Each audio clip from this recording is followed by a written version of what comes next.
Every April Fool's Day, my boyfriend Jackson staged an elaborate fake proposal coordinated with his best friend Lexi. Last year, I reached for the ring with my heart hammering, only for a mechanical trap in the velvet box to snap shut on my finger. I screamed in real pain as my finger turned bruised and purple. Jackson and Lexi roared with laughter, oblivious. This year, he swore it would be different. He promised a real proposal, so when he sent a top priority text to meet at the bistro of our first date, I believed him. I spent 3 hours getting ready. Blowout, nails, full makeup, and a new silk slip dress. The moment I pushed through the door, a heavy mass of buttercream slammed into my face. A girl's sharp laughter erupted. "I told you she'd show up. Pay up, Jax. You lost." Jackson walked over, wiping frosting from my cheek. "You look beautiful, Cass. Shame about the dress, though." "What is this, Jackson?" My voice trembled. "I bet the guys I couldn't get you here tonight. If I won, I'd propose tomorrow. If I lost, I'd wait another year." He shrugged.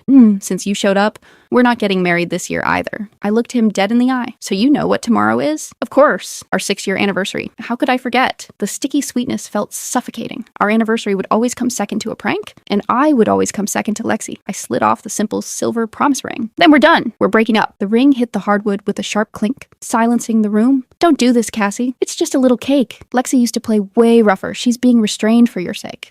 Jackson's voice dropped. "Don't make me look like the guy dating someone who can't handle a joke." Lexi pouted from the sofa. "It was just a laugh, Cassie, but breaking up? That's dramatic." She turned to the guys. "I told you she couldn't handle it." Jackson set his jaw. "Cassie, apologize to Lexi. In the past, I would have swallowed my pride, but watching him prioritize Lexi's feelings over my humiliation on the eve of our anniversary, I finally saw it. I was just an accessory to his life, with his friends. I picked up my coat and bag. "Jackson, it's over. I mean it." I walked out, heels clicking unevenly. As the door shut, Lexi's voice drifted out. "Is your ball and chain actually leaving? You're not going full simp and chasing her, are you?" Jackson snorted. "She's throwing a tantrum. She has no one else but me. She's easier to win back than you are." 6 years ago, Jackson had stood in this spot and said he couldn't live without me.